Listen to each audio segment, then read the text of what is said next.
Let us keep moving. Here's question 1. Quick check. InfoHost Limited needs to host a website for an internal team. The website's content comprises HTML, CSS, client-side JavaScript, and images with infrequent updates. What is the most cost-effective method for hosting this static website? Select one answer. Review the answer choices on screen.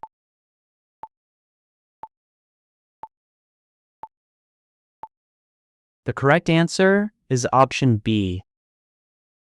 S3 static hosting eliminates all server costs. Amazon S3 is the most cost-effective solution for hosting static websites. S3 provides durable, scalable, and low-cost storage. When configured for static website hosting, it can serve HTML, CSS, JavaScript, and image files directly. This approach eliminates the need for managing servers, and you only pay for the storage used and the data transfer out.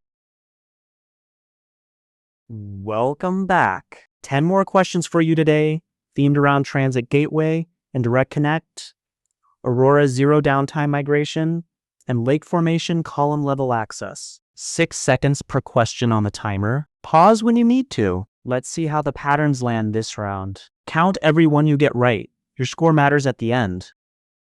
Let us keep moving. Question 2. The answer hinges on one qualifier. CertAlert Corp. Hosts web applications on AWS and uses elastic load balancers with certificates imported into AWS Certificate Manager, ACM. Their security team requires notification 30 days before any of these imported certificates expire. How can a solutions architect meet this requirement? Select one answer. Review the answer choices on screen.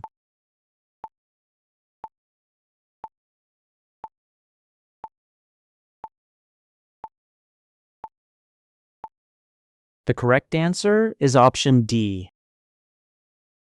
Config detects noncompliance. EventBridge routes the alert. AWS config can be used to continuously monitor the configuration of your AWS resources, including ACM certificates. You can use a manage config rule, like ACM by certificate expiration check, or create a custom one to identify certificates nearing expiration. When AWS config detects a non-compliant certificate, e.g. expiring within 30 days, it can trigger an Amazon EventBridge event. This event can then invoke an Amazon SNS topic to send a notification to the security team. Time for another one. Question 3. Look for the constraint that matters. Ecomorder Inc.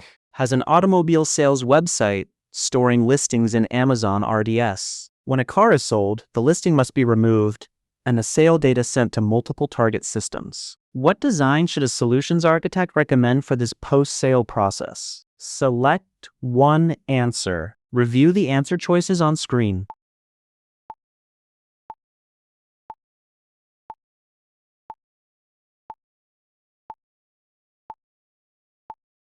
The correct answer is option A. Direct updates to all targets couple your sale transaction. This architecture decouples the primary sale transaction from the subsequent updates to multiple target systems, improving resilience and scalability. RDS event notifications can signal a sale. Placing this event onto an SQS queue ensures durability. Fanning out from SQS to multiple SNS topics allows different target systems, each subscribed to a relevant SNS topic via Lambda function, to be notified and updated independently and asynchronously. Time for another one. Question 4. Let the constraints drive the choice. Multi-VPC Connect Corp runs workloads in several VPCs within US East 1, spanning hundreds of AWS accounts. These VPCs need to communicate with each other. Additionally, they must consistently send hundreds of GB of data daily to a latency-sensitive application in a single on-premises data center. A cost-effective network connectivity solution is required. What should be designed? Select one answer. Review the answer choices on screen.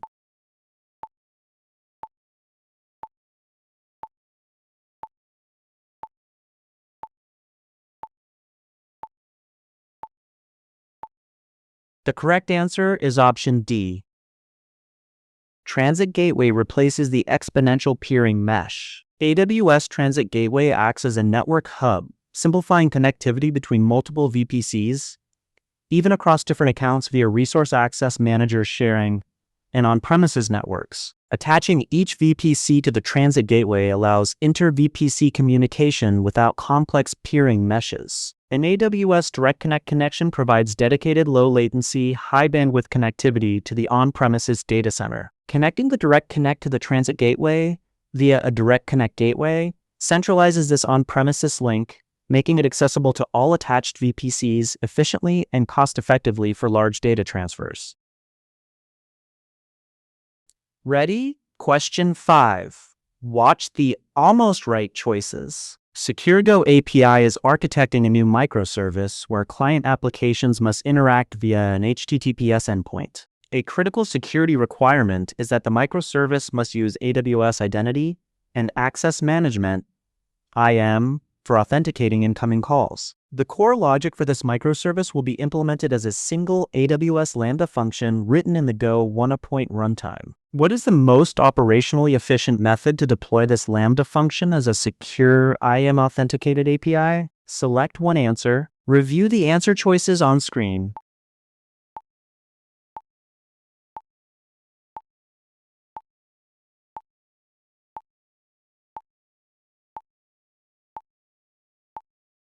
The correct answer is option C.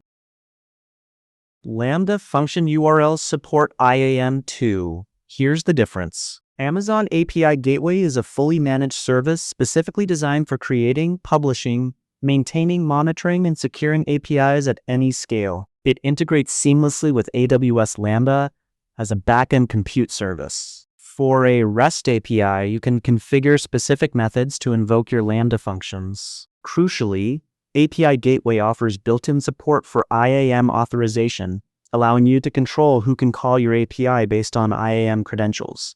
This provides a robust, scalable, and operationally efficient way to expose a Lambda function as an HTTPS endpoint secured with IAM authentication. Managed services consistently beat EC2 on cost and overhead. SQS to SNS fanout decouples multi-target writes. Transit Gateway centralizes hub and spoke over peering meshes. Let us switch gears. Question 6. The obvious answer may be bait. Secure Tire Access is designing a two-tiered architecture, a public subnet for web servers and a database subnet. Web servers, public, must be open to the internet on port 443. The RDS for MySQL DB instance, database subnet, must only be accessible by the web servers on port 3306. Which two security group configurations are essential? Choose 2. Review the answer choices on screen.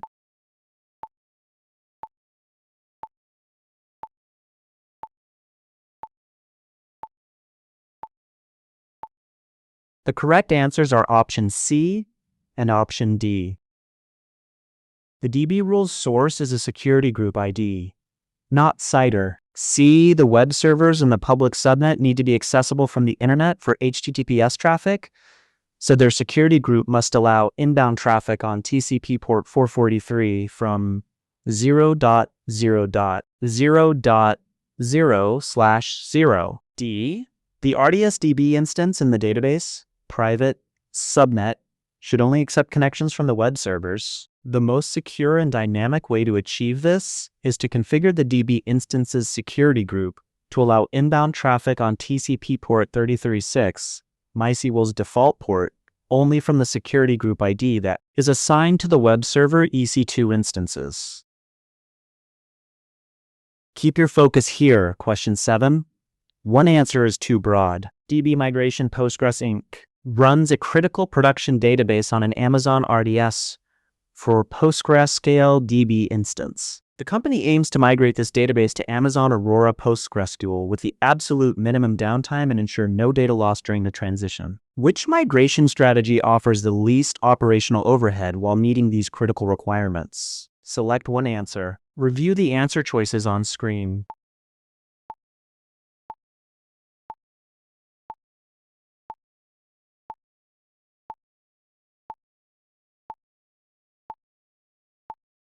The correct answer is option D. DMS is tempting, but one native feature beats it cold. Amazon RDS allows you to create an Amazon Aurora read replica from an existing RDS for PostgreSQL or MySQL DB instance. This process sets up asynchronous replication from the source RDS instance to the Aurora replica. Once the Aurora read replica is created and fully synchronized with the source RDS instance, i.e., replication lag is minimal or zero, you can promote the Aurora read replica to become a new standalone Aurora PostgreSQL DB cluster. This promotion process typically involves very minimal downtime, often just seconds to a few minutes, as the replica is already up to date. After promotion, you update your application's connection strings to point to the new Aurora cluster. This method is highly efficient, minimizes downtime and data loss, and involves less operational overhead than managing a full DMS migration for this specific PostgreSQL to Aurora PostgreSQL to Aurora Postgres scenario. Let's slow down on this one. Two migration paths look similar, but the overhead difference is huge. Imagine you're moving apartments. You could hire a full moving company, trucks, crew, invoices, or just ask a friend next door to gradually move your boxes over. That's the difference here. DMS, the database migration service, is the moving company. Provision a replication server, configure two endpoints, create tasks, monitor lag in CloudWatch. 5 steps before data flows. The Aurora read replica is the friend next door. One API call creates a live Aurora replica of your existing database. AWS handles the sync. Wait for lag to hit 0, maybe 20 minutes for a 100 GB database, then promote. Promotion takes seconds. DMS earns its place for cross-engine moves. Same engine, same region? The replica path wins every time. That's why D is the answer. Keep your focus here. Question 8. Reason from the scenario. Access Audit Pro manages customer demonstration environments on EC2 instances, with each environment isolated within its own VPC. The company's operations team requires immediate notification whenever RDP, Remote Desktop Protocol, or SSH, Secure Shell access is successfully established to any of these demonstration environments. What is the recommended method for achieving this notification? Select one answer. Review the answer choices on screen.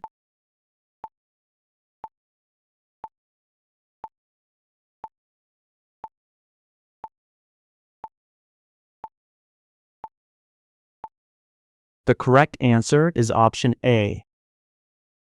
Flow logs see the traffic. Metric filters do the detection. VPC Flow Logs capture detailed IP traffic information for network interfaces within your VPC. By publishing these logs to Amazon CloudWatch logs, you can then create metric filters that are specifically tuned to identify patterns corresponding to successful RDP, TC port 3389, or SSH, TC port 22 connections. Amazon CloudWatch alarms can be configured based on these metrics. When an alarm is triggered, indicating that RDP or SSH access has been established, it can initiate a notification action, such as sending a message to an Amazon SNS topic, which then alerts the operations team. This provides a robust alerting mechanism for RDP SSH access events. Alright, question 9.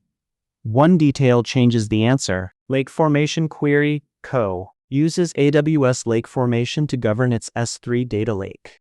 They want to create visualizations in Amazon QuickSight by joining data from this data lake with operational data residing in an Amazon Aurora MySQL database. A key requirement is to enforce column-level authorization so that the company's marketing team can only access a predefined subset of columns from the joined dataset. Which solution meets these requirements with the least operational overhead? Select one answer. Review the answer choices on screen.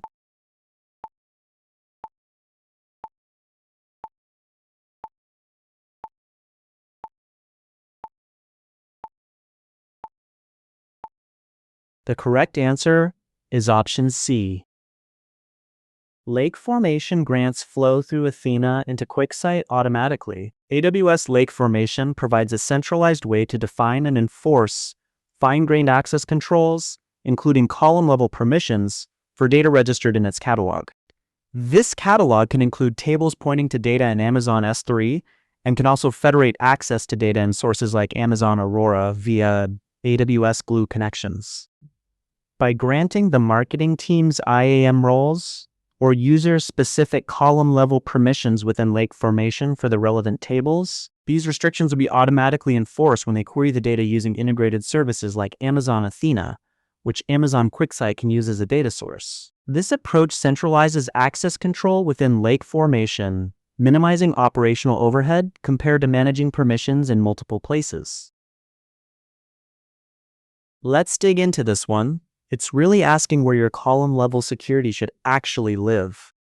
Imagine you manage a hotel with sensitive files. You could lock the file cabinets at the source, or trust every front desk clerk to remember who can see what. The first way scales. Lake Formation is that cabinet lock. Say marketing has 5 analysts who must never see customer PII columns. Define that once in Lake Formation, and every query through Athena inherits the rule automatically. QuickSight uses Athena under the hood, so restrictions travel end-to-end with no extra work. Option A pushes security into QuickSight. Someone must maintain filtered datasets forever. Option B adds an entire Redshift cluster for one security rule. Option D's IAM policies can't filter individual columns through Athena. One rule, one place, 0 extra infrastructure. That's why C wins. All right, question 10. The wording narrows the answer. Org Possibility Inc. hosts multiple applications on AWS for different product lines. These applications utilize various compute resources, including Amazon EC2 instances and application load balancers. They run in different AWS accounts, all managed under the same organization, in AWS organizations, and spanning multiple AWS regions. The teams responsible for each product line have diligently tagged each compute resource in their individual accounts with a consistent product line tag. The company now wants more detailed cost reporting for each product line, leveraging the consolidated billing feature available in AWS organizations. Which 2 steps are essential to achieve this granular cost visibility by product line? Choose 2. Review the answer choices on screen.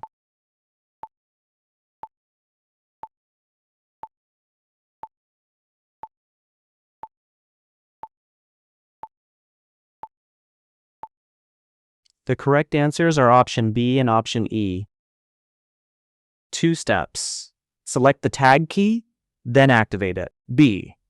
To use tags for cost allocation and reporting in a consolidated billing environment, you first need to identify the user-defined tag key, e.g., product line, that is being used consistently across resources. This selection is typically done within the AWS Billing and Cost Management console of the management account. E. Once the tag key is selected, it must be activated as a cost allocation tag. Activating a tag enables AWS to track costs associated with resources that have this tag. After activation, this tag will become available as a filter and grouping dimension in AWS cost management tools like AWS Cost Explorer and will be included in the AWS Cost and Usage Report, CUR. This allows the company to get detailed cost breakdowns by product line across the entire organization. Let's slow down here. Activating cost allocation tags is a 2-step process most people miss. Imagine your company has 5 product teams, each running EC2 instances across 3 AWS accounts. Every resource is tagged product line, payments, or product line search. But here's the thing. AWS ignores those tags for billing by default. Tags don't automatically flow into your cost reports. You have to tell AWS which tags to track. Step 1. Go to the Management Accounts Billing console and pick your tag key, in this case, product line. Step 2. Activate it as a cost allocation tag. That's the unlock. Once activated, Cost Explorer and the Cost and Usage Report can filter and group costs by that tag across all accounts. The question tests whether you know both steps are required. Picking the tag alone does nothing without the activation. 3 takeaways from this session. First, Aurora Red replica promotion is lower overhead than DMS for same account PostgreSQL to Aurora migration. Second, reference a security group ID as the DB inbound source never a sitter XOR block for dynamic fleet access. Third, lake formation column level grants are automatically enforced through Athena into QuickSight datasets. Aurora replica promotion, lake formation column locks, two-step tag activation, not edge cases. They're exactly what separates passing scores from close misses. Keep pushing. Before you go, do me a favor. Subscribe so you catch the next set, and so these reach more learners studying the same exam. Drop your score and any tricky question in the comments. Want me to build a series on a different certification? Name it below, and tell me how the speed and style land for you.